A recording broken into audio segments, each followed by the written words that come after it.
What's cracking, people? I'm Theo Kane, this is Slimehouse TV, and for the past 2 weeks here at Slimehouse HQ, it has been grind season. So I've not been uploading for the past couple of weeks, and that's because I've been hard at work in the background, working on stuff, working on the little minifigures and the toy making and all that kind of thing. But I've definitely felt the absence. I've definitely felt that I've not been uploading on YouTube. So in today's episode, I just wanted to give you a bit of an update on everything that I've got going on here. I wanted to show you some new pickups that I've had, because my dad's been on the house clearances and he's found some more gold.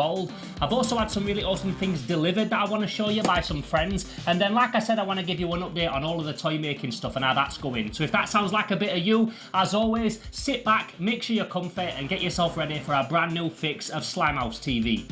Let's do this! So the first thing that I want to do is show you some of the new acquisitions to the collection. I've had some new things delivered, I've had some things that my dad's found on the house clearances, and I've also been out and about and found something as well for the collection. So the first thing that I want to show you is something that was sent to me by my friend T. So back in the early 90s, and I've talked about this kind of thing on the channel before, lots of like R-rated franchises and stuff, you could get kids action figures of them. They even made cartoons some of the time, like RoboCop and Rambo and that sort of thing. They also made a lot of stuff for the Alien and the Predator franchise, and this is Operations Aliens, the game, the board game for kids to play with. Now this is also a board game that's kind of sought after. If you look for one of these on eBay and that kind of thing, they're actually quite pricey. And I'm not sure if this one's complete because I've not had a proper look in it yet. I did have a quick look when it first got delivered, but I don't know if all the pieces are there. But if it's from Tobias, a guy I know that likes to buy like high-end things that are complete and stuff, it wouldn't be surprising to me if everything was there. So it's got its instruction leaflet, and I will play this game because I do like to do a bit of board gaming. I don't really cover it on the channel. I cover the actual board game like this, but I don't do playthroughs on the channel or anything like that. So as always, I'll get close-ups to all these little pieces. But in it, we've got a bunch of little characters. Looks like we've got 4 characters, so it's a 4-player game. And then a bunch of little xenomorphs. A bunch of little xenomorph warriors. Have we got a queen there? That could be a queen, I reckon, that figure, the bigger one. And how many aliens are you supposed to get inside this thing? 1 playing board, which we've got. 4 character cards, which I've got. 22 event cards and 18 alien cards. Okay. A bunch of other cards. 4 marines. 4 scorpion alien pieces, which I take it are them. 1 alien queen and 1 instruction booklet. So I reckon that there is a complete board game here, which is very nice. And let's have a look at this board, because yeah boy, I knew this were gonna have the dopest artwork. Look at that.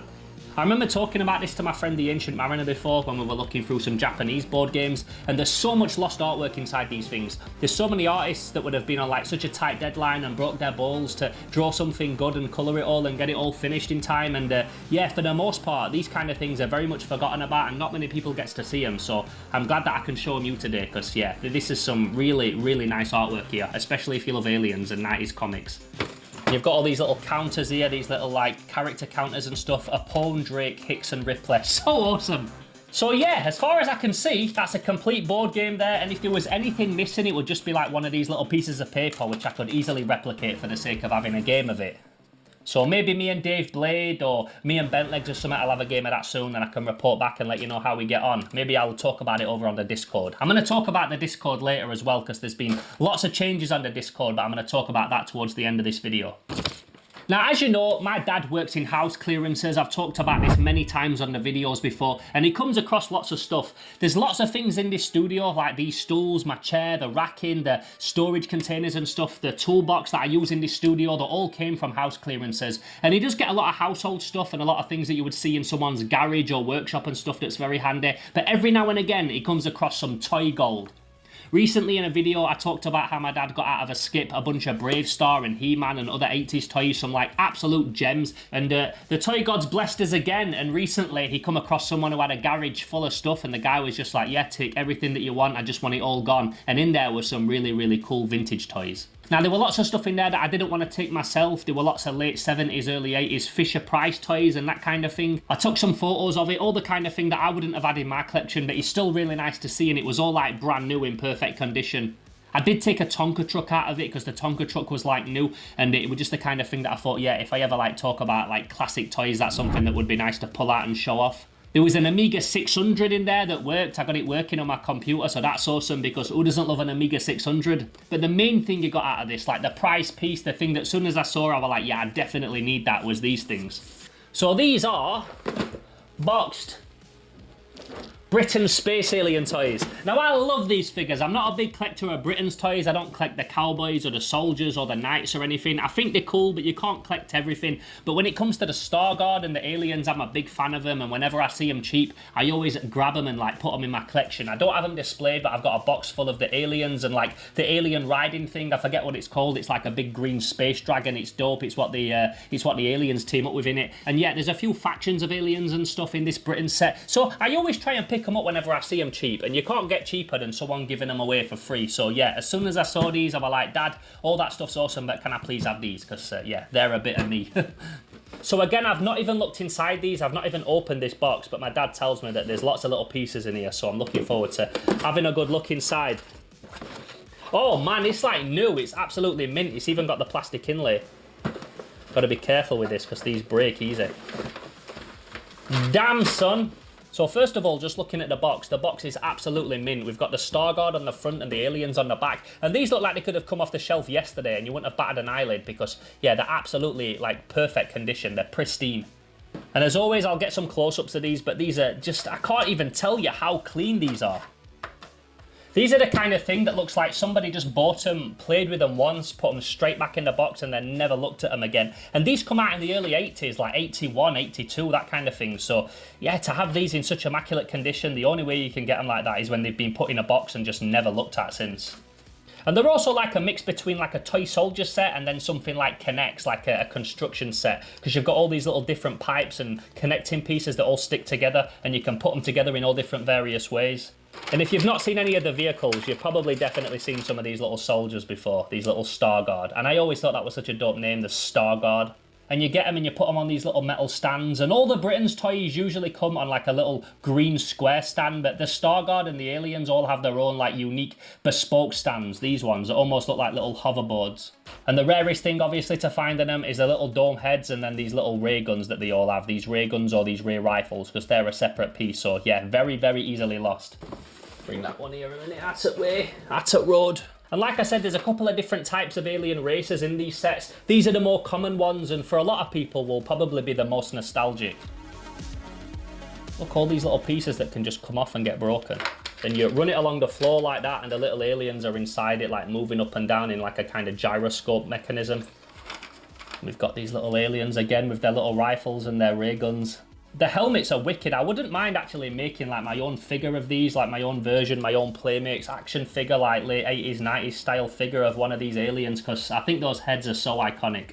So yeah, tons of little pieces, tons of little parts, lots of connecting bits and that so that you can put them together in different ways. Just an absolute joy to play with and look through, and I'm really looking forward to spending some time and really giving these a good looking over. Okay, that's metal. Kill someone with that.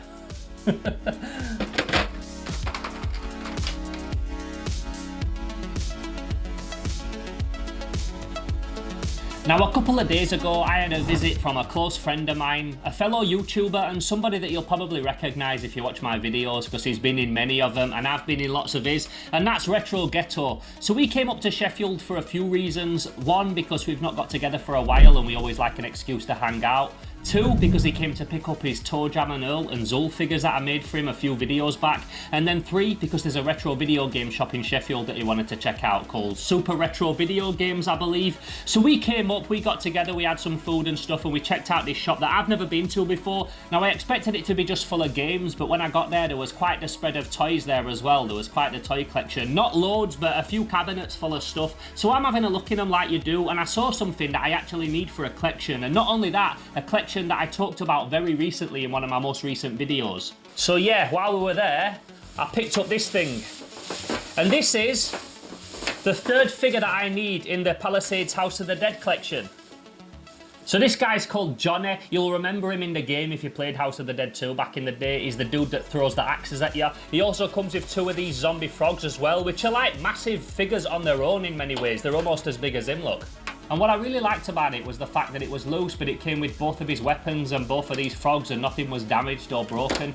I'd prefer these figures all loose so that I can display them and do a video on them. And yeah, it was nice to get him with all of his parts. Now, they did have the other one, the guy with the metal mask and the leeches, but he didn't have his mask. He had his leeches, but he didn't have the mask that he's supposed to come with, so I left him, which was a shame because it would have been nice to complete the set that day. But very happy with this guy, and very much looking forward to doing a proper video on these guys when I get all of the full set. Now, this line was made by a group called Palisades, and this is the company that picked up the Resident Evil license after Toy Biz as well, which if you watch any of my videos, you'll probably know I'm a massive fan of. So I always like how they had such a gnarly sculpting style, such a different version to the Toy Biz stuff, but when they picked up the Resident Evil license, I loved how they did their own thing with it. I don't have any of those Palisades Resident Evil figures. I would love to get them at some point, but for now, strictly concentrating on the House of the Dead 2 figures, because these are hard enough to find complete as it is, and there's only 4 of them in the set. So yeah, just need that guy now with the metal mask and the claw hands and the 2 leeches. I forget his name. They've all got weird names. Like I said, this guy's called Johnny. But really cool sculpts, super gnarly. These frogs are dope. They've got big teeth like a human, like big zombie frog heads. They're iconic in the game when they jump at you in the first level. And yeah, just really nice to have another one ticked off the set.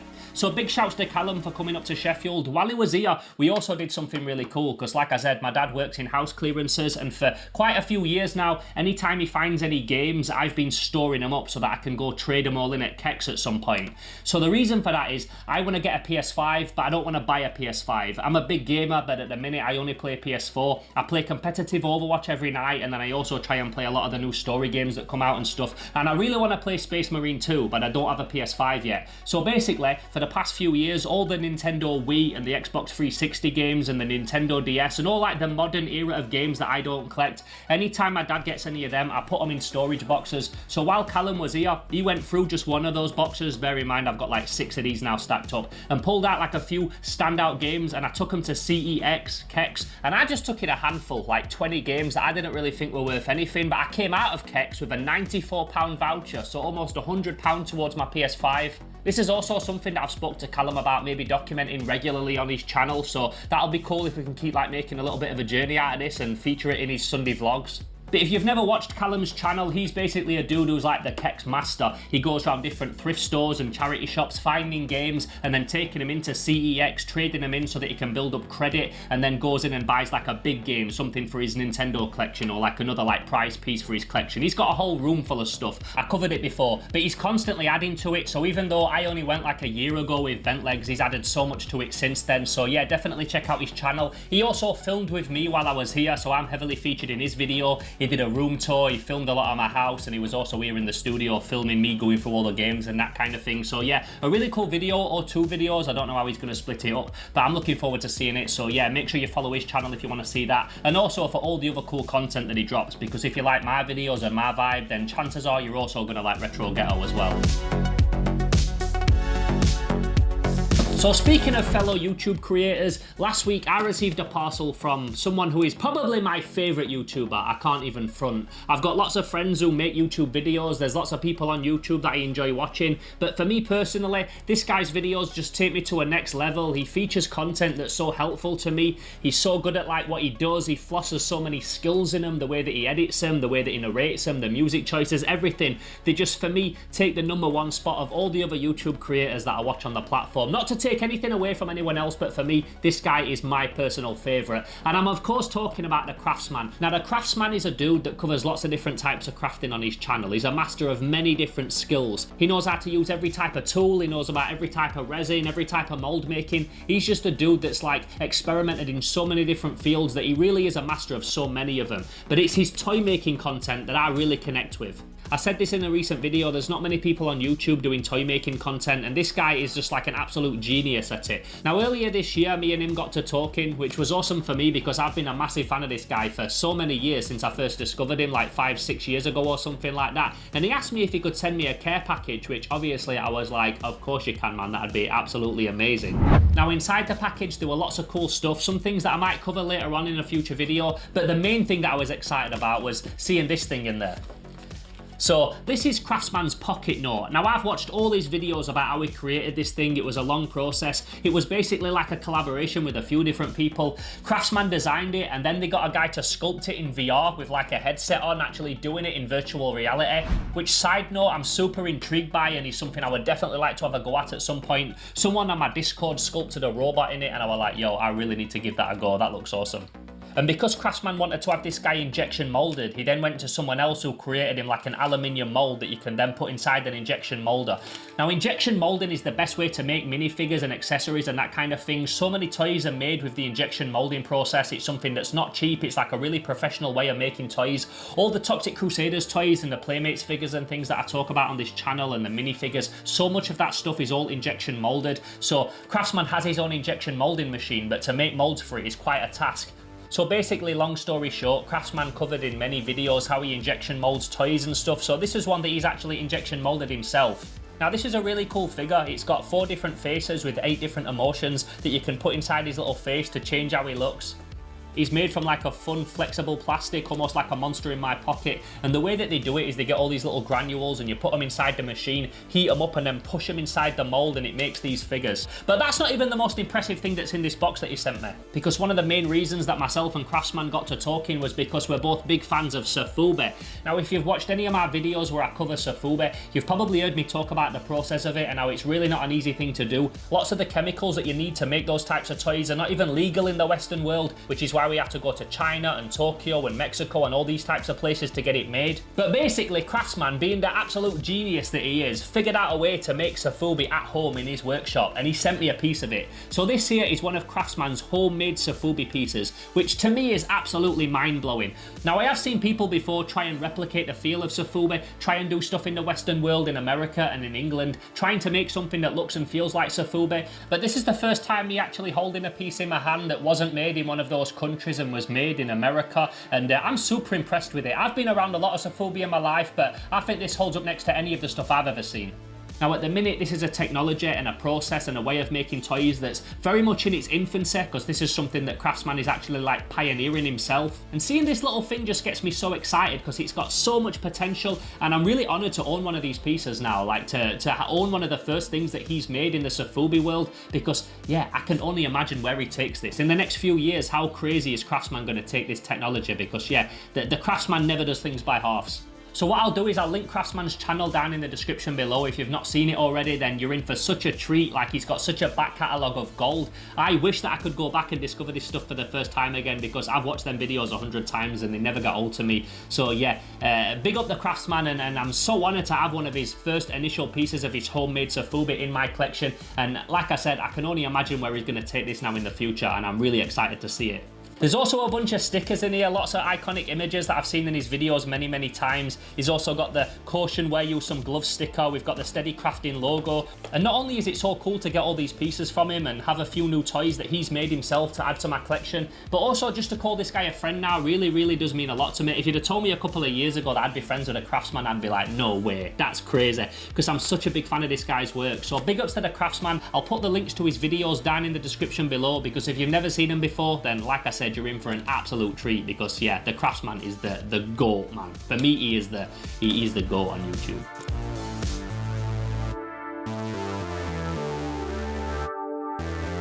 So talking a little bit more about toy making, before we wrap this video up today, I wanted to let you know how I'm getting on with my new toy making and casting venture.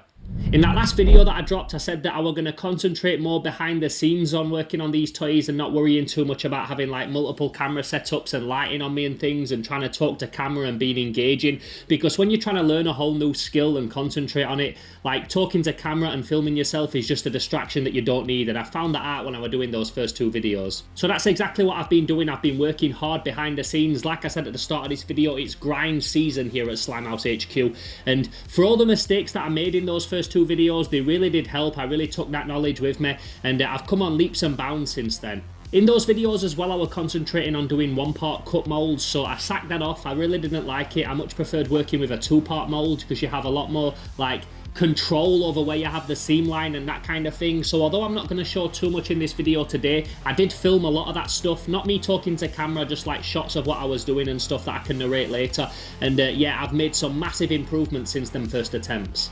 I've also experimented with some really cool colorways, which is a lot of fun because that's one of the main things I love about independent toy making. And although the first molds that I made are nowhere near as good as the ones that I made like most recently, there's still so many there that I'm so happy with, and I'm very much looking forward to showing you like how much I've progressed since them first videos. As I've said in those recent videos as well, all the toys that I make during this learning period are all going to be for sale exclusively to my Patreons. And I've now made some like major changes to my Discord, making it pretty much Patreon exclusive. And I've also made a thread on there where they're going to be for sale when I'm ready to announce them. Not quite yet, I've got some work to do on them, but when I've got all the ones together that I'm really happy with there, they're going to be packaged together in a certain way, and I'm going to have those initial ones for sale exclusively to all the Slime Alliance members. So yeah, if you're looking at like getting involved in the initial ones that I make and you want to have some of the first toys that I pull in exclusive colorways and things, then the Slime Alliance Patreon is going to be the place where you can do that.